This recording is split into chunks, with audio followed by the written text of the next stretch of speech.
right. Well, Romain and Darren, welcome. It's a pleasure to have you both with me this morning, virtually, of course. Romain, where are you right now? I'm in Paris at this time. I figured I might ask as well, just to be sure. How about you, Darren? And I'm in Fayetteville, Arkansas, not too far from Raleigh down here. Nice. I'm coming at you from upstate New York, at home in the Hudson Valley. Let's start with the piece itself a little bit. And I feel like, Romain, I felt even before I approached you that this would be something that would be freeing in a time that is sort of the opposite of that, where we all feel constrained and kind of trapped. And so it became really a beautiful, for me, a freeing gesture where we became unbound by time. We were sort of going back through a century and a half, and joining now with then, and then also geographically, the ability for our audiences in Arkansas and beyond, being able to travel to the birthplace of Gounod and where this piece was written. It just, in that sense, it was freeing. And then we can talk a little bit about your vision for the piece and how, I mean, to me, I know how it affects me, but I would love to get from you a sense of what this began to mean to you. But actually, the starting point was, for me, it was like a challenge, you know, to overcome and to bring this piece to something timeless and something contemporary. And I was really wondering what to do, and I really wanted to avoid some cliche at the same time. And knowing what I wanted to do after a while, and the fact that I didn't want to make anything classic, but at the same time, I wanted to stick to the music and to the spirit of the piece. Then, you know, I started to assemble the work, the different video overlaying everything. And then it came quite naturally. And as you said, it became something very free, because I knew that I had to be free in order to produce something that made sense nowadays. So I really tried to use this freedom and at the same time this sincerity in order to achieve something that everybody could relate to, and not only me, but something that could become global. At the same time, it remained very Parisian, because that's what I really wanted to do.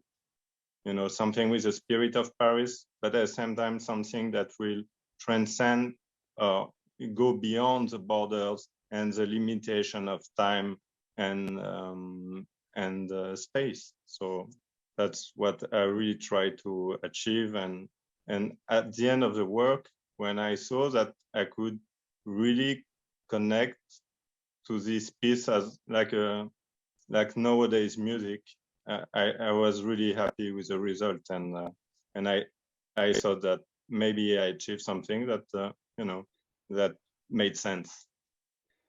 Absolutely.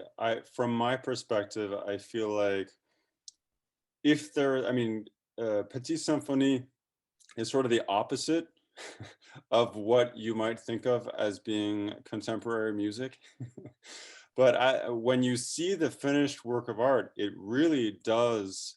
It's now. It is absolutely a statement of what we're going through right now. It's incredible from my perspective. I'd love to bring Darren into the conversation, and maybe Darren, why don't you maybe give us a sense of your role in this project? In other words, sort of what was given to you, what you were told, and what you wanted to do with this. Maybe wrap all that into a statement. You bet. A longer statement, of course. course. Sure. So it started, of course, with the music. I got to listen to the piece, you know, before doing it. So I'm honing in on the piece. And then Romain's, and then I got a taste of his visual, and I'm along with the music. And it's my job then to marry the flesh or the humanity to this brilliant work. I mean, the piece itself is beautiful. The performances of the piece are just stunning. So I'm going to try to navigate, give integrity to the flesh, the humanity, the people here, while not stepping on either the poetry, Romain's beautiful work, and or distracting from the music.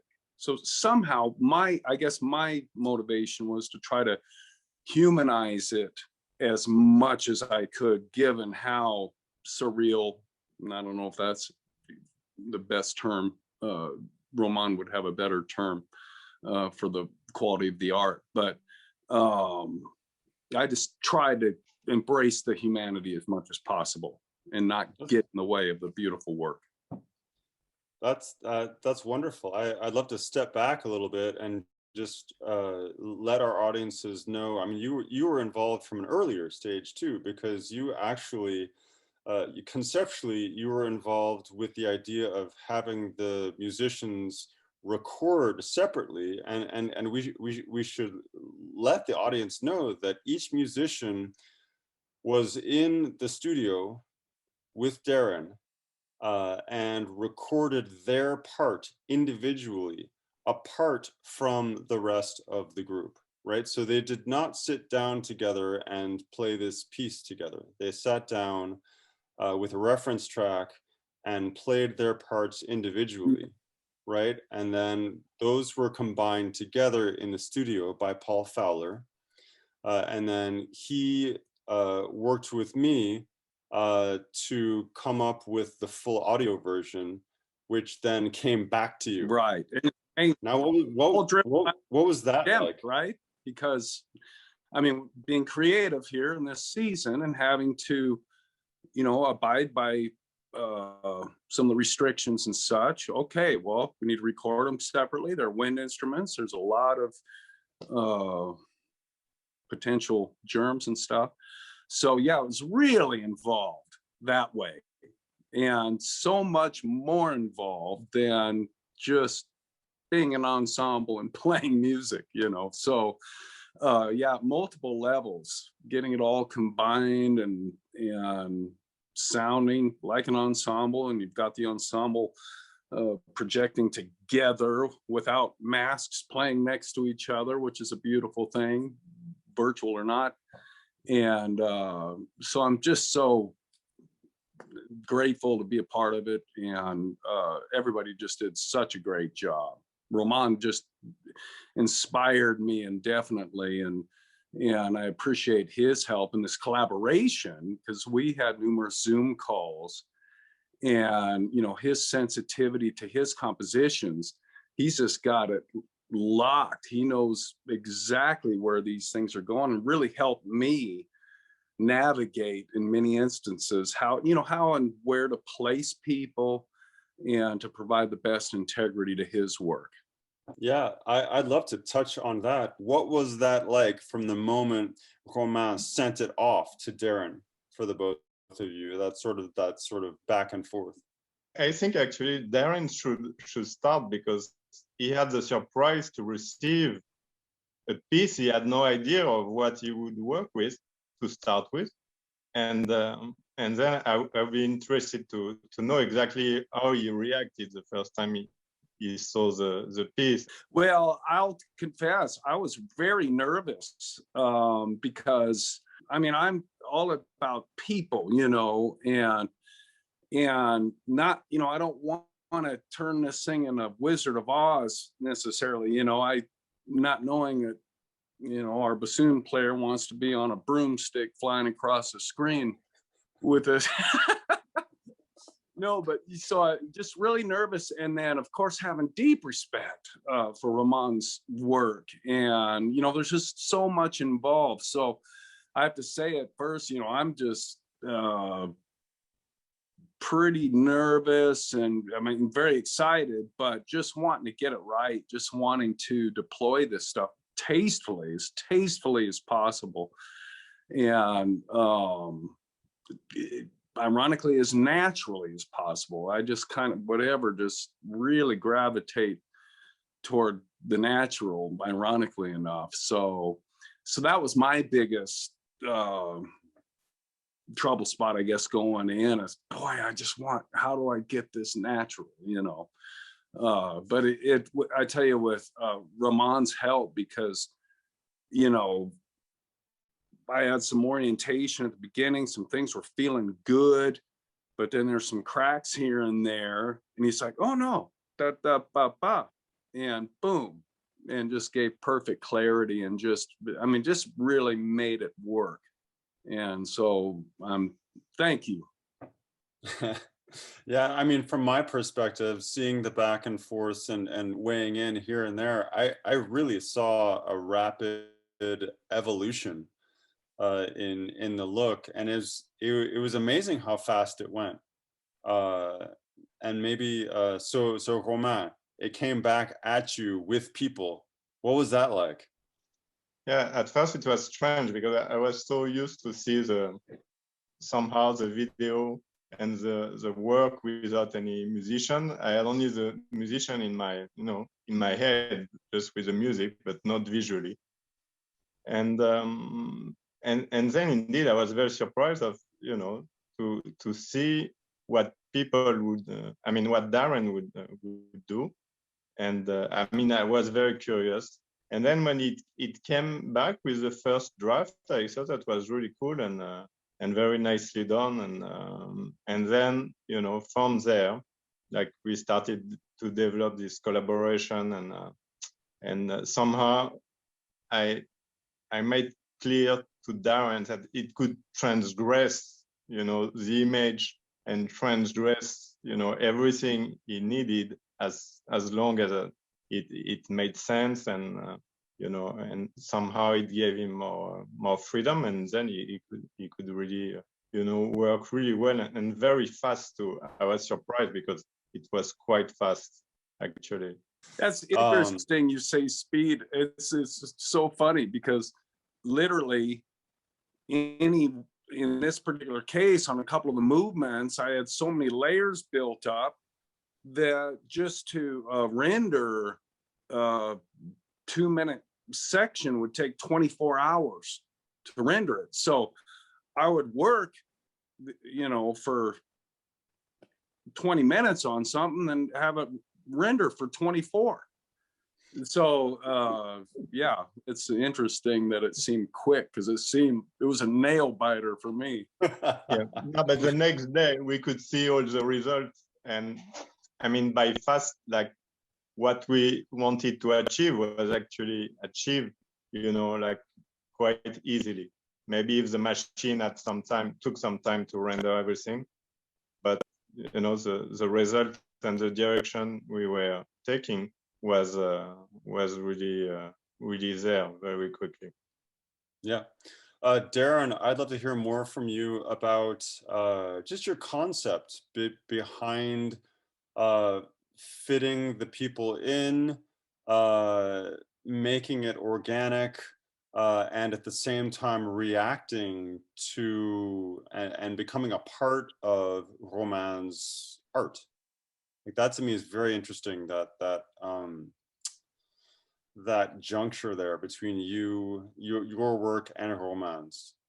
Sure. Well, my initial thought is, again, I always default to just thinking in terms of, okay, what is real? What is the most natural thing? And it's an ensemble.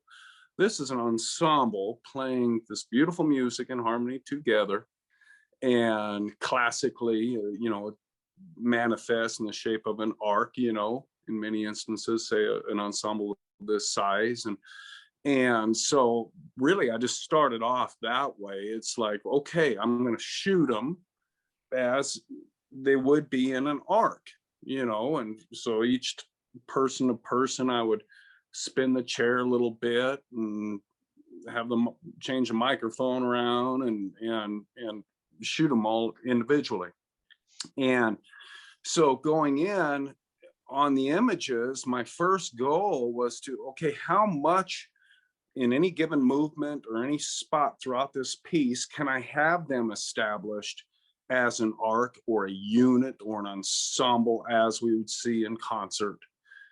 Just see them all playing together, because I think the more of that I could hold on to, the more continuity and the more natural it would go.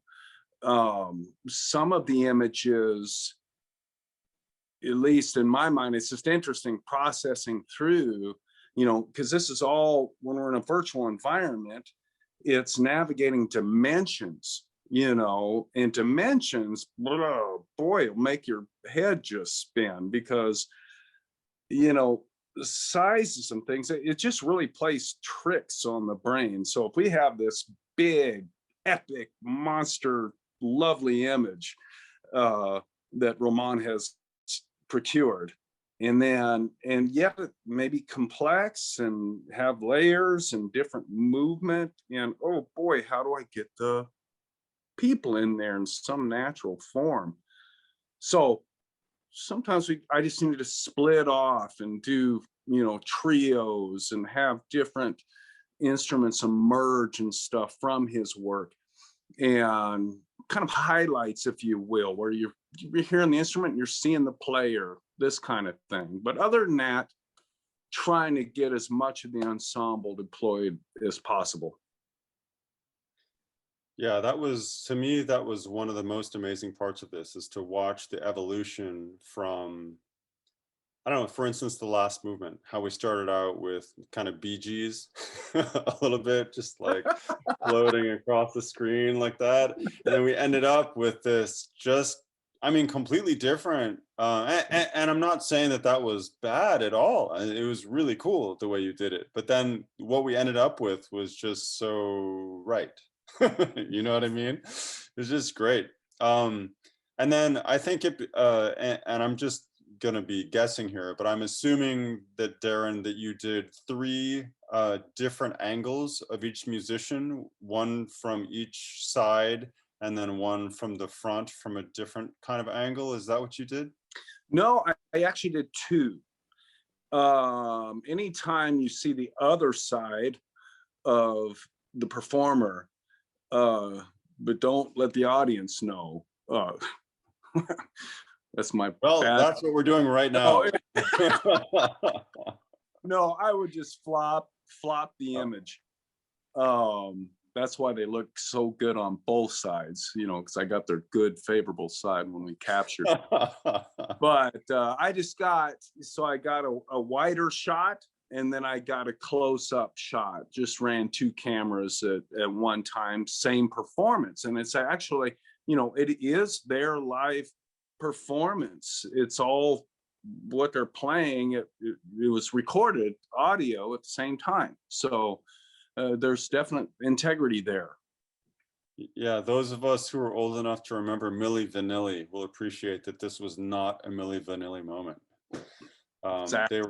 They were actually playing. And that's, to me, there are so many technical aspects of this that are almost miraculous. Just the way you guys and the musicians took an extraordinarily difficult set of circumstances and constraints and profited from those, right? And came up with a work of art that is engaging and whole and natural and organic and really successful. And I guess I'd love to hear from both of you. Let's go back to Romain. Let's talk about maybe your final takeaway. Like what has this project meant to you, and maybe just some final thoughts. Yeah, so Actually, I think it was really an experience, an incredible experience. And as you said, the situation is quite extraordinary. At this moment, to be outside on the street, I mean, in my case, on the street of Paris, you know, taking videos from the morning to late at night was really like an experience, because you could see and you could really feel how people were, and you know, the global feeling of the city. And it was very very, how to say, something you can really learn from. And you know, we had to go through everything and all the parameters, because here, for instance, Paris, everything was blocked. We had a curfew, no right to circulate after 6 o'clock, I mean 6 p.m. And I mean, everything was quite difficult, but finally, you know, we could go through, and no matter what, we had to deal with adversity, and we had to take certain things to a degree of complexity. At the end, it looks very easy, very evident, very natural, and nobody could imagine that, you know, the effort that was necessary to produce it, but everything is fine and is at peace, like just a pure liberation. And that's, you know, I think that's the final takeaway. That's amazing. I'm really happy to hear that it went there, and I do get this incredible sense of liberation and of freedom. So I wanna thank you for everything that you did. And I would love to hear from Darren about his kind of takeaway from the experience. Could you give us some final thoughts? Well, anytime you have this many layers and this many people involved and collaborating, you know, beginning even with the musicians coming in here healthy, able to play, it's nothing I take or take for granted for 1 second. So my headspace throughout this is like just being grateful they were not only able to be here, they played beautifully. Romain's work, it all adds up to just divinity. It's just a beautiful thing that I cherish and will forever. I set forth on this kind of thing, always thinking I'm making a memory today, you know, for 20 years from now. So it's always about just building that memory, and it's just been a beautiful memory. So thank you guys. Wow, well, that's incredible. I appreciate your sharing of yourself like that. And honestly, it's such a pleasure to be able to be here with you guys virtually, of course, but what an opportunity it's been for me, for SoNA, for our musicians, for our audience, all to come together with the two of you, and to make something really incredible, something really unique and special, and something that's going to live on. And I want to thank you from the bottom of my heart for having shared so much of yourselves during this process. And I just can't wait to see where this goes, and what it's going to do for people and how they're going to react. I know what it's been like for me, but the really interesting part is going to be to see how it lives, right? I want to thank the both of you for joining us, and for everything you gave to this project. And I look forward to working with you each again and again and again and again, because I am a huge fan of both you guys. Thank you, Until Paul. next It was a time. pleasure. All right, take care, and we'll talk soon. All right. Bye, everyone. Bye.